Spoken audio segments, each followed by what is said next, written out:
Homili saya pagi ini tentang menegur. Bapak, Ibu, saudara-saudari yang dikasihi Tuhan,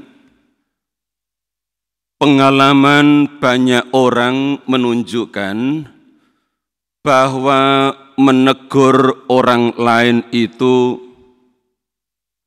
tidak enak, tidak mengenakkan, tidak menyenangkan, dan tidak gampang. Apalagi ketika menegur orang itu bukan hanya sekadar omong tentang kesalahan orang itu, tetapi juga harus memberi nasihat sehingga orang itu bisa berubah. Itu yang tidak gampang.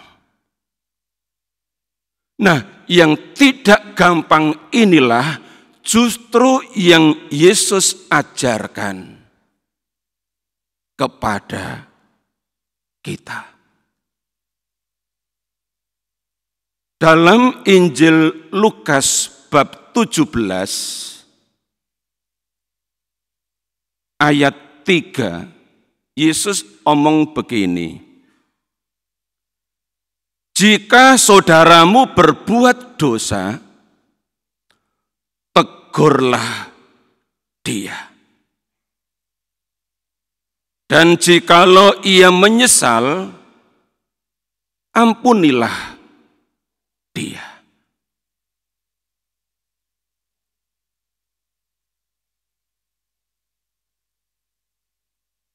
Ayat berikutnya, ayat 4, Yesus katakan,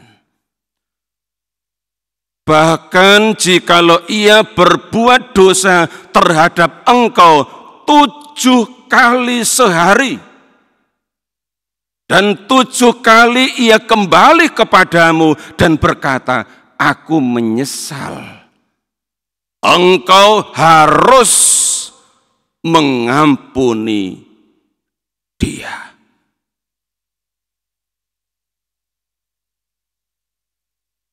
Mungkin Anda dalam hati akan protes.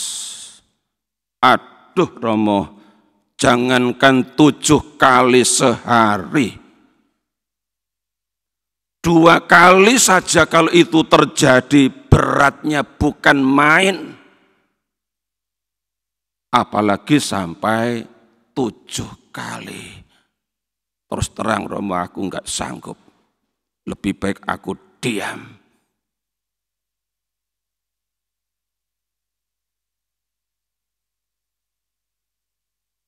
Yang Yesus kehendaki, Bapak, Ibu, saudara-saudari, bukan sikap diam.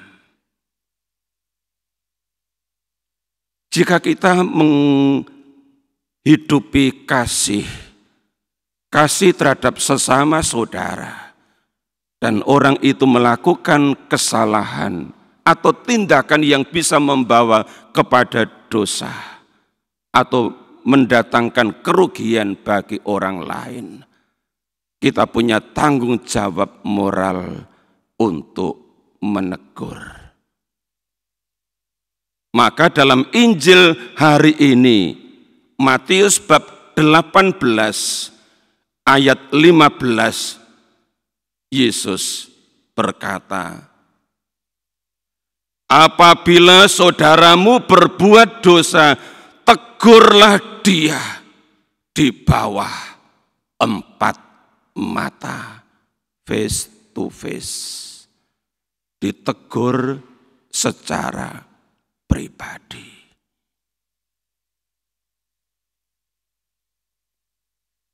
Dan diberi nasihat, diarahkan, ditunjukkan mestinya bagaimana. Itulah menegur karena kasih, menghendaki orang lain menjadi lebih baik. Maka Yesus katakan, jika ia mendengarkan nasihatmu,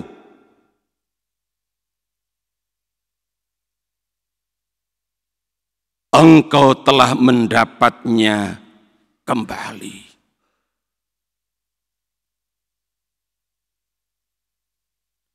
Karena ketika orang itu ditegur,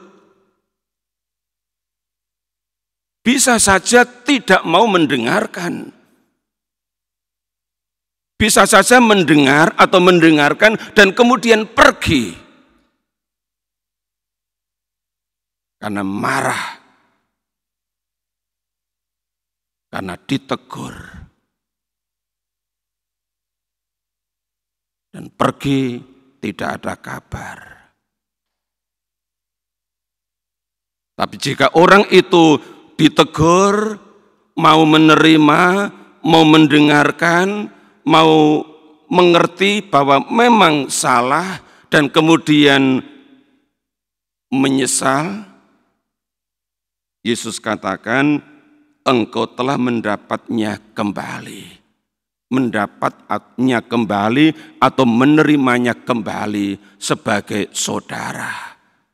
Entah saudara dalam arti sebagai anggota keluarga, sebagai anggota komunitas, sebagai saudara seiman, dan sebagainya.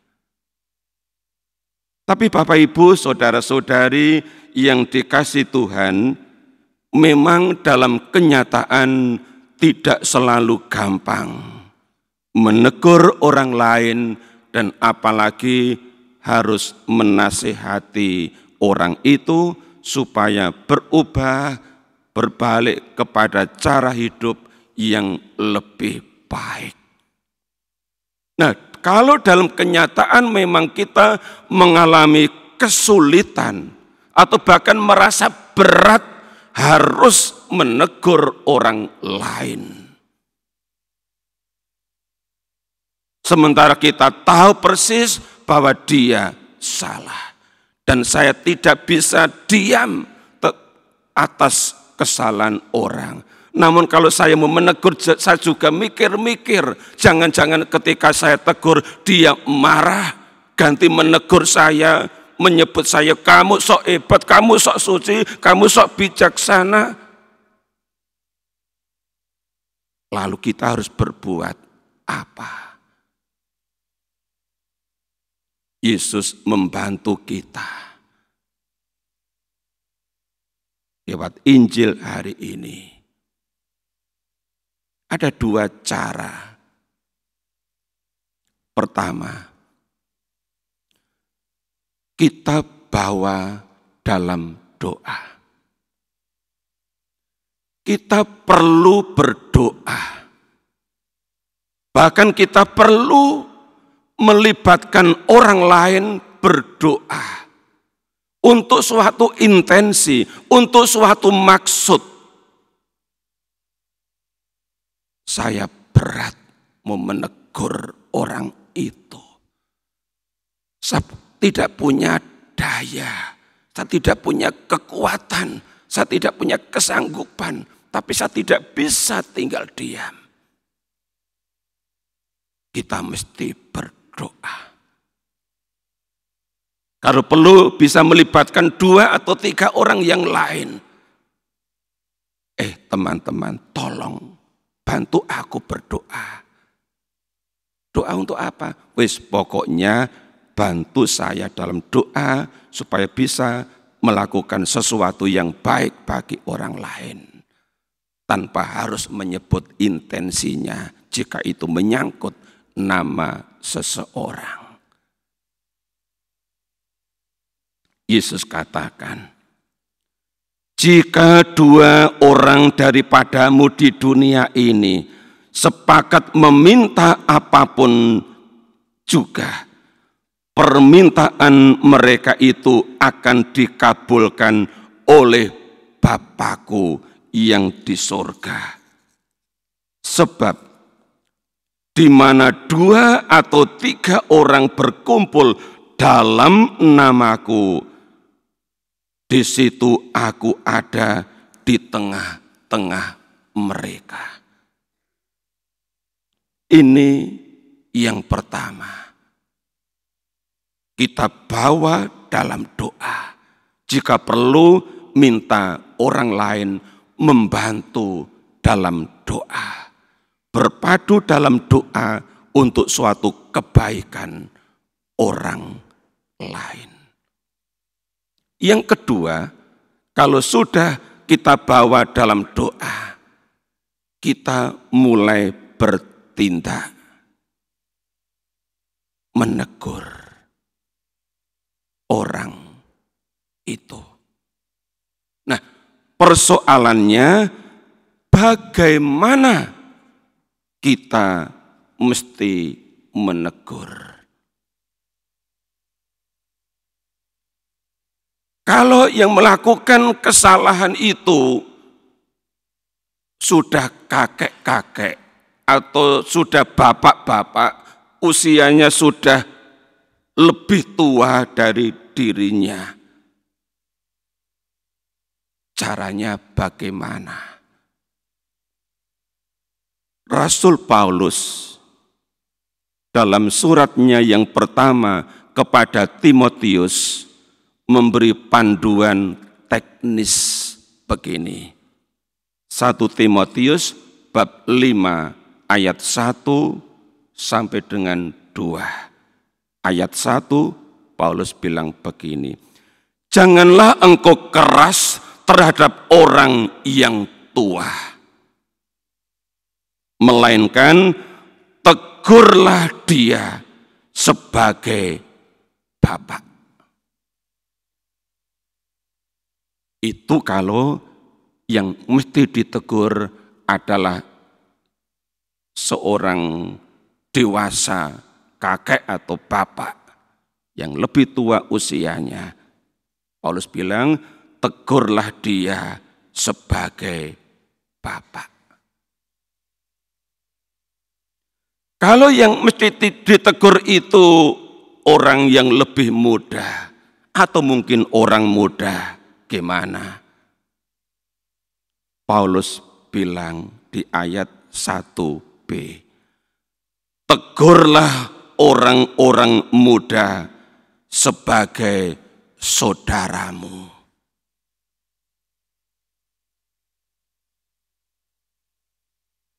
Kalau orang yang mesti ditegur itu ibu-ibu, gimana? Paulus memberi nasihat, tegurlah perempuan-perempuan tua atau yang usianya lebih tua sebagai ibu.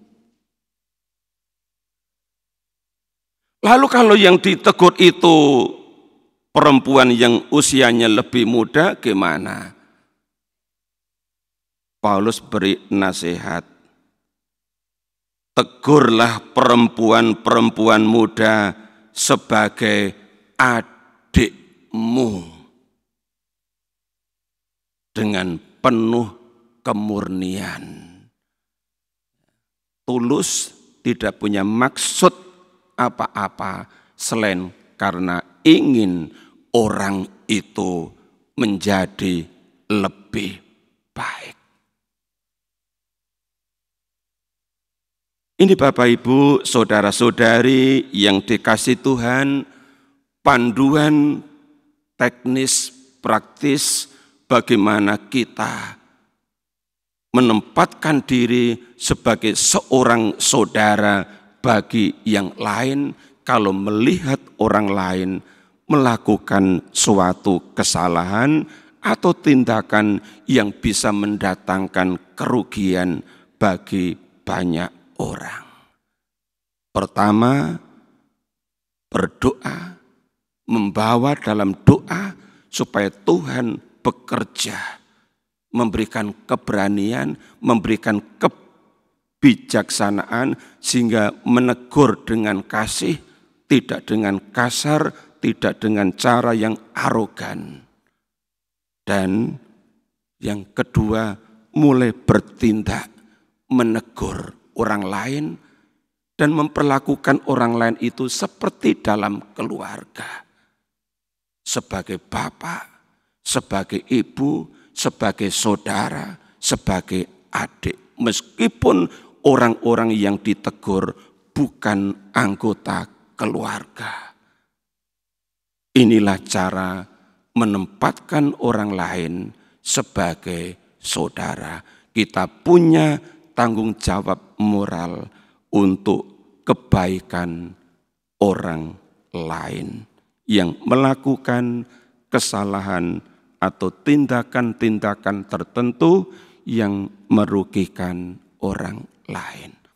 Bapak, Ibu, saudara-saudari yang dikasihi Tuhan, menegur orang lain dengan kasih itu mulia.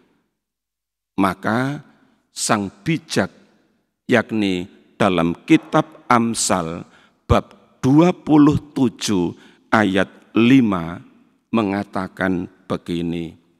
Amsal bab 27 ayat 5. Lebih baik teguran yang nyata-nyata daripada kasih yang tersembunyi. Lebih baik teguran yang memang nyata dilakukan demi kebaikan orang itu daripada kasih yang tersembunyi, yang disimpan dalam hati, yang tidak diungkapkan dalam tindakan demi kebaikan orang lain. Mari Bapak, Ibu, saudara-saudari yang dikasihi Tuhan, kita hidup dalam kasih dan kasih kita ungkapkan juga dalam bentuk teguran demi kebaikan orang lain. Tidak enak, tidak gampang, tidak menyenangkan, tetapi teguran dengan kasih membangun kebersamaan sebagai sesama saudara. Tuhan memberkati.